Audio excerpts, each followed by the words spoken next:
nei motinėlė, nei tavo broliai, garsūs carai, o kai paėmė nuo Kėvos gatvės, tai neparuošė grabui lentos ir palaidojo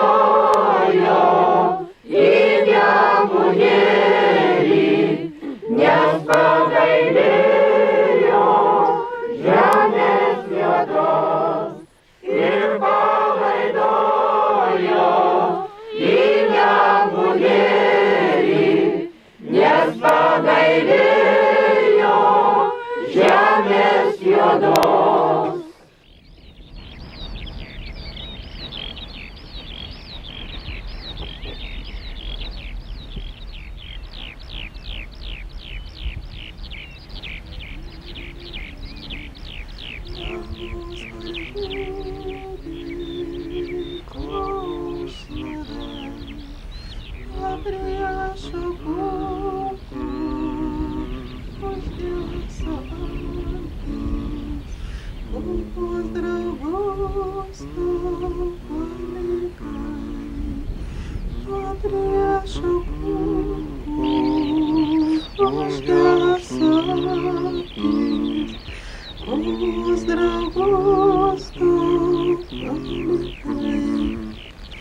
Paguldė tave ant akmenėlių, o šalia tavęs kraujo klanai ir neatėjo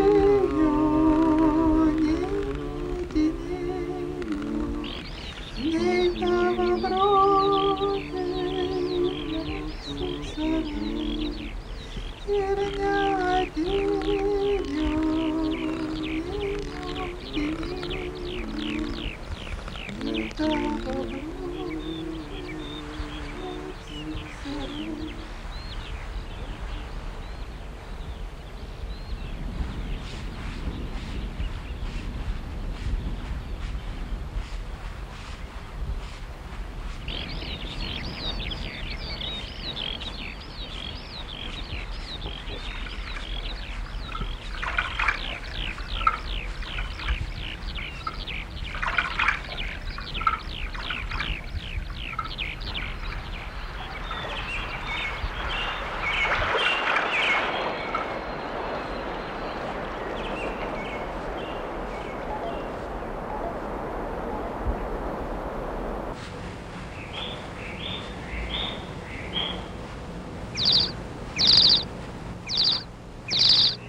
Antrą kartą aš pakviečiau šitą pusbrolį, kur mirė ir dėdė.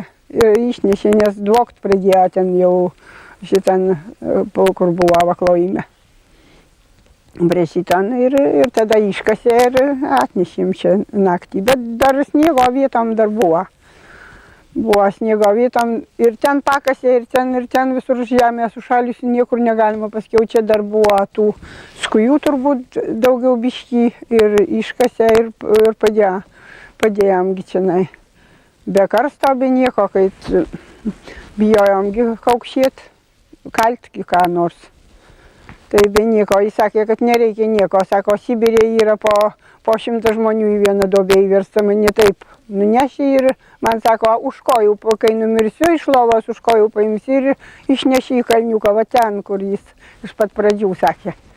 Sako, aš matysiu, kada jūs čia kur darysite, ką vaikščiosite, tai aš matysiu ant kalniuko ir mane palaidosite. O kurgi palaidosi, kada buvo vasario mėnesį, taip šalta. Sniego buvo gal kokį 4 metrai, labai šalta buvo, 30 laipsnių. Saulėta naktis tokia, pusbrolį sako, jeigu galima būtų, sako, nuvežtum kur ir sudegintum, kad reiškia žymesnė būtų, jis labai jau bijojo.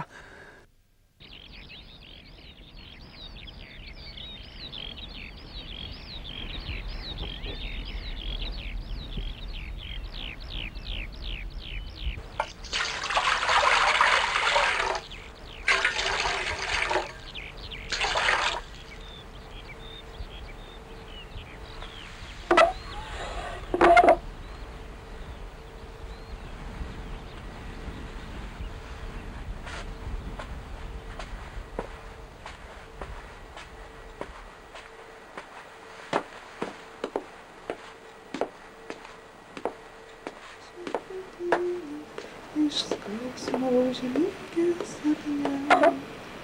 Vėl suksis ratelis višnelėje klevo ir liesis vėl žodžiai maldos. Vėl tuoj lauks madūmė prie sodo vartelių, sūnus jos negrįš niekados. Ir kogi mes lauksim prie vieškelio grįžtant, kam skinsim gražiausius žiedus. Parneškas mums laisvę laimingą rytojų, mirtis baigia rinkti vadus.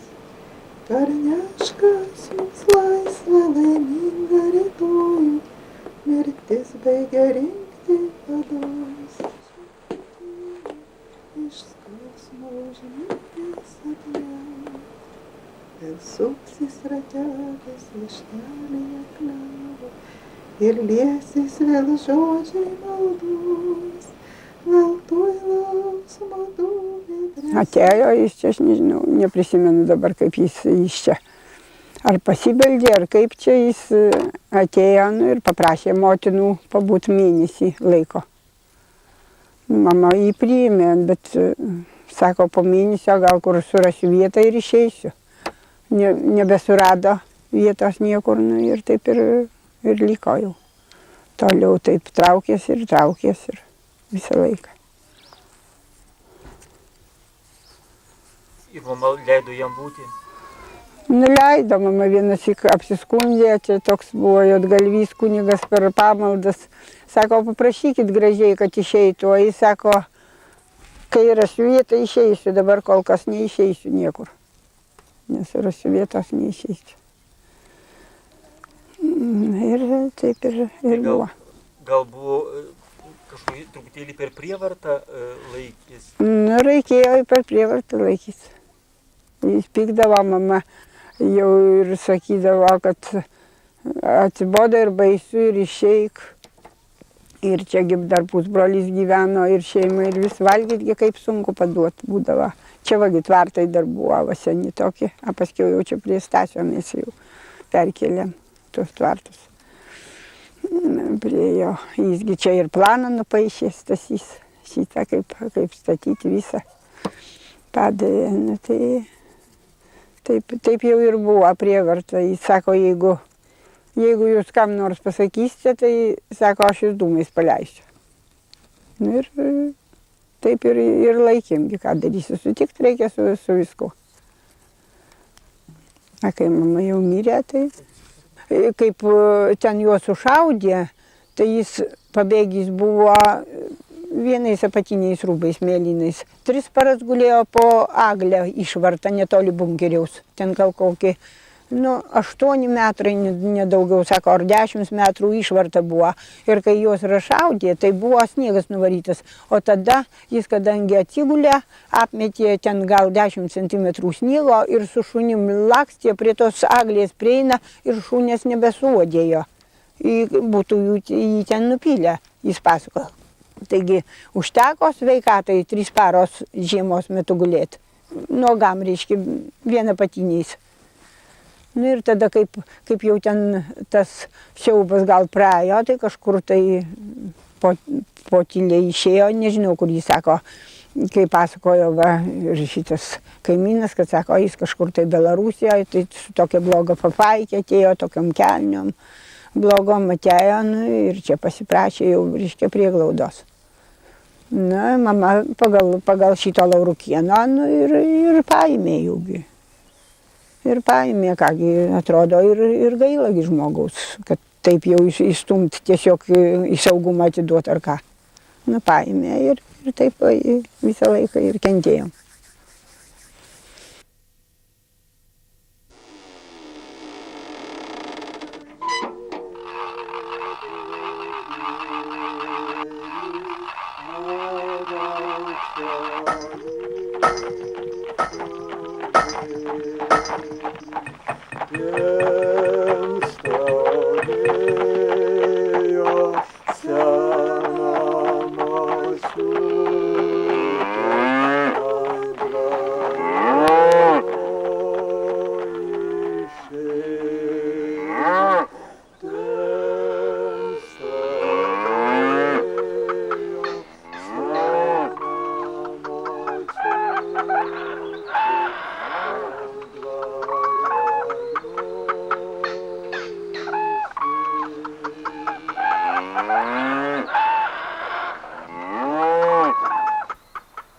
ką vis tik tais 30 su viršų metų, ką veikdavo Stasys?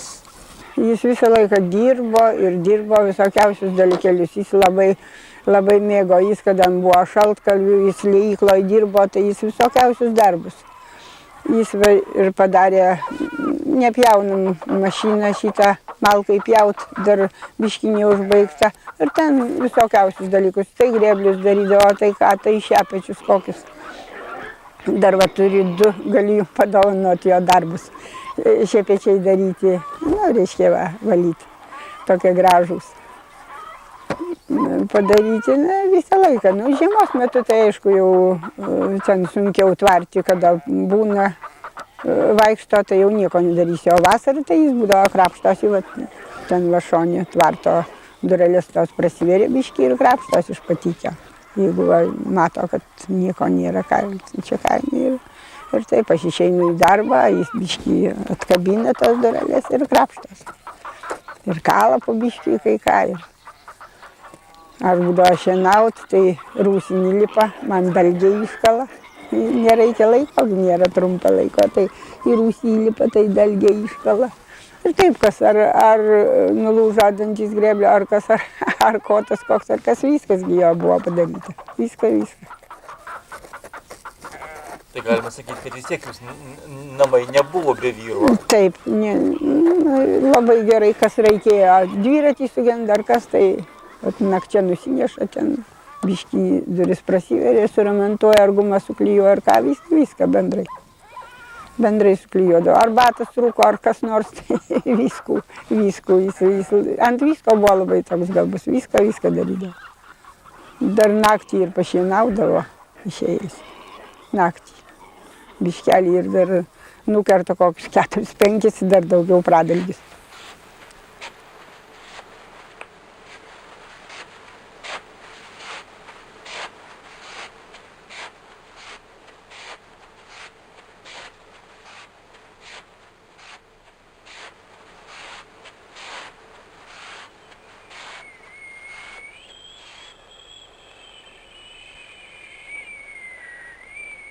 Kapinėse tarp liepelių kukuoja gegutė, ne gegutė ten kukuoja, tik verkia močiutė.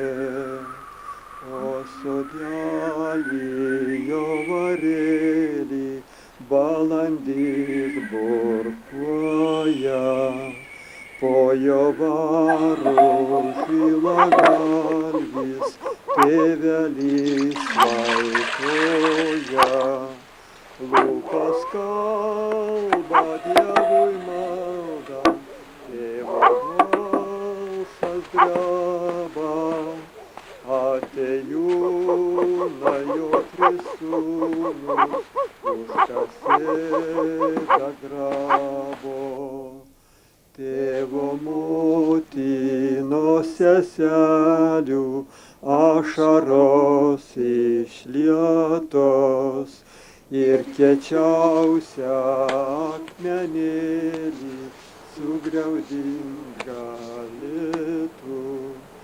Nuo jų ašarų sutirptų ir stiprus granitas. Tik nežiaurių atėjūnų, ne jų širdis kietos. O jisai pats apie jūs nepagalvodavo, kad galbūt kažkaip legalizuotis ir vesti jūs? Nežinau, kai tokį laiką ginu, tai ką čia, nežinau. Aš irgi jo nepasitikėjau, aš nežinojau, jis ar vedęs, ar nevedęs, kad bendrai, kad aš jo visiškai nepažinau. Nežinau. Vienas tik tai buvom čia vakaimas, ne į šokius. Pusbrolis mano buvo ir buvom ne į. Ir sakau, tu čia bėdų prisidarysi. Čia išgėrimai buvo, mano abudu pusbroliai buvo, ar tas jaunesnis buvo vedys, su žmona buvo. Ir dar čia pusseserė mano buvo šokiai va ten name. Kitoj pusėje kelio. Čia buvo, o mes nuėjom Žilabosan. čia nebuvom, ir nuėjom Žilabūsn. Ten buvo irgi šokiai. Nu tai jis iš pradžių mane pašokdino, o paskiau kitas panas. Tik pašoka, bet šoka labai gražiai, smarkiai taip, kaip tik pašoka ir vėl laukan. O ką jūs žinojot apie jį? Visai iš nieko nežinojau. Visai nieko nežinojau. Visai nežinojau. Paskiau jau čia, kai šitos paieškos atsirado, pusbrolis sako, kad yra reiškia traukiny šitas priklijuota, kad Stasys Guiga ieškojo jo iš Mižinėlių. Nu tai tik tada jau. Jis ir nesisakė, iš kur jis yra, nei ką, jis ir nieko nepasakojo. Nes bijojo gal, kad jeigu kada saugumas paims ar ką, tai aš galiu pasakyti, kur nieko nepasitikėjo. Nei brolių, nei niekam, nei savim gal, nei manim, niekam. Nieko nesakydavo, absoliučiai. Nieko. Absoliučiai nieko.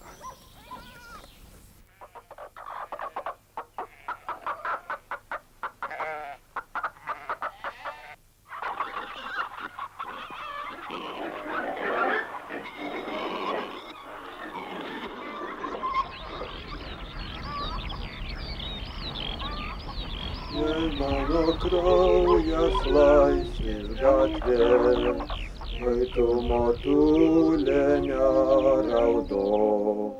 Žino, kad kraujas tas pralietas už brangią laisvę Lietuvos.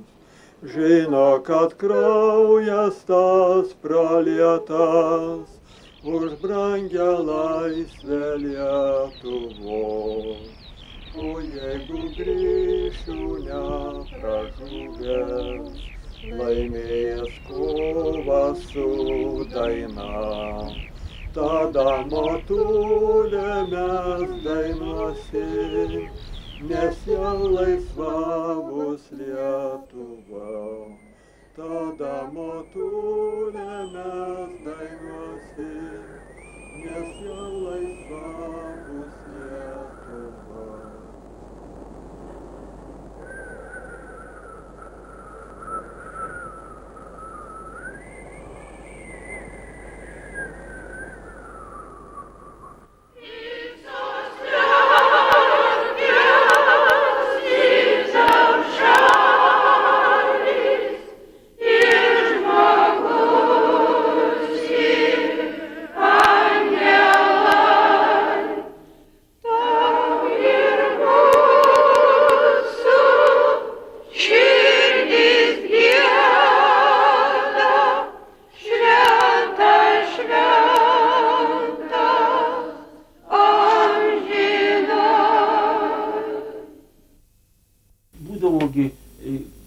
Tikros didžiosios šventės, Velykos, Kalėdos, kūčios. Kartu valgydavom. Švęsdavo. Atvažiuodavo pusbroliai, jeigu tas, kur vedys buvo neatvažiuoja, tai Juozas atvažiuodavo, visada kartu valgydavom ant šito stalo, čia visi kartu. Kartu šis. Taip, ir Stasys. Valgydavo, ateina jau per šventės, tai ateina. Ateina ir valgydavom per Velykas. Taip, ir per kūčias, per šventės, per Kalėdas atvažiuoja, jie kiekvienų šeštadienį atvažiuoja. Kada jie mokinos ten, paskiau kai dirbo, tai čia atvažiuodavo visą laiką. Aš labai bijojau, kad jie, sakau, šitas Juozas mažiau geria, o tas tai gerokai patraukdavo, sakau, įsikalbės kažkur, bet nieko, jie dėmesio nekreipė, kad čia yra kažkas ar ką, tai nieko. Nieko jie nesakydavo, neprieštaravo, nes, nu ką, jeigu čia mano namuose. Nejaugi čia jiem nepriklauso, bet kai atvažiuodavo, sakau, kartu, aš sakau, padarydavau ir alaus, ir degtinės pasistengė, ir maisto priruošė, ir pavalgo, ir būdavo su Stasiu, buvo pagėdam to šventinės giesmės. Linksma diena mums nušvyto, arba kalėdinės, tai šitas visas knygutė duodu, tai taip mes patraukam gražiai. Taip. O ką jis dar mėgdavo dainuoti? Jis ir paprastas labai gražias dainuodavo apie partizanus, bet nenurašė, tai aš nieko neprisimenu, nežinau. Jis nieko nerašė. Prašydavo labai gražių dainų, mokėjo. Labai balsas gražus. Jie sakė, kai buvo dar anksčiaugi švenčionėlios prie vokiečių, tai kai nueidavo į salę ten kiek 8, kiek iš mėžionelių vyrai, sako, šviesos užgystavo, ten lempos šitos ir buvo, dar šviesų nebuvo anksčiau. Sako, kai patraukiam, tai apstojo mus šitie žydžiukai ir lenkai, Litviniai, tu tai spėvajon, čia baig jau raštuot ar ką jau, tai, sako, mes vis tiek nežiūrėdavom, dainuodavom. Vieną kartą, sako, buvo, juos ten pačiupį gal uždarai. Paskui išleido ryte, sėdėjo. Sakė, kad aš mirsiu, sako, nesijaudink, aš nebijok, aš tau nieko nedarysiu. A kai numirsiu, sakau, ką man daryti, aš verkiau, jis sako, neverk, sako, nebijok, paimsi mane, kai pamirsiu, už kojų užtempsi, palaikysi ten, sako, klojime vieną parą, tada nutrauksiu už kojų į kalną ten. Bet kai, kadangi žiema buvo, kągi, aš sakau, nu kaipgi traukt, nu aš tada nuėjau pusbrolio ieškot, kai mirė. Nu sunku, jis sako, kad labai sunku, nu o ką aš sakau padarysiu, ašgi sakau, jums neliepiau išeiti ar ką, sakau, ir į mišką kaip kiti. Čia jūsų pačių noras buvo.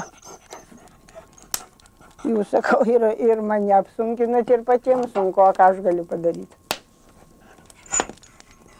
Bet jūs pati jau nekalbinote, kad jis išeitų, paliktų jūs. Tai, kad jis neturėjo kur išeiti, kad pasakydavau, tai sako, nutilk, nenarvok manęs, nekalbėk. Ar jis turėdavo prie savęs ginklą? Kai užstaliai buvo, tai atrodo, kad ir neturėdavo, bet čia buvo kažkur, tai jo gal, kai jau kambarin ateina, tai pasilieka ten, įsineša į kamerą, paskiau užšoksta ant viršaus. Sako, vis tiek aš gyvas nepasiduosiu, jeigu kas nors nepasiduosiu. Kodėl jis bijojo pasiduoti gyvas? Nenorėjo, kad kankintų. Nenorėjo, kad kankintų. O jis turėjo ką išduoti dar? Nieko jis neturėjo išduoti. Nenorėjo, kad jau, reiškia, kankins smarkiai. Kodėl jis galvojo, kad jį kankins? Nu, todėl, kad partizanauna, kad neina. Nežinau, kodėl jis taip galvodavo. Jis bijojo mirties?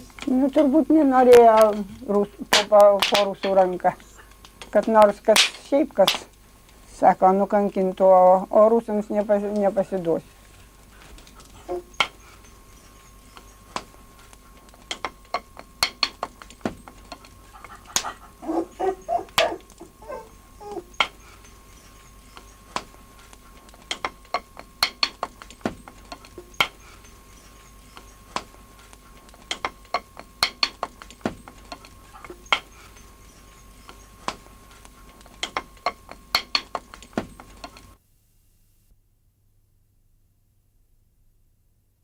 Linksma diena mus nušvito,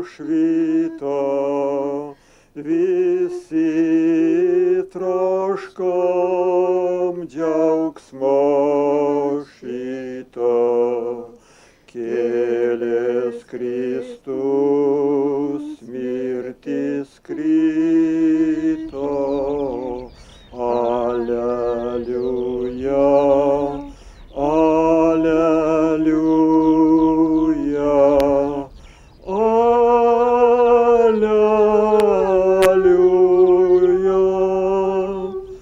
geloni mirties išrovė, nuodėmės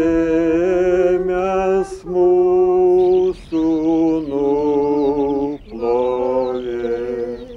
Pragaro vartus išgriovė, Aleliuja, Aleliuja,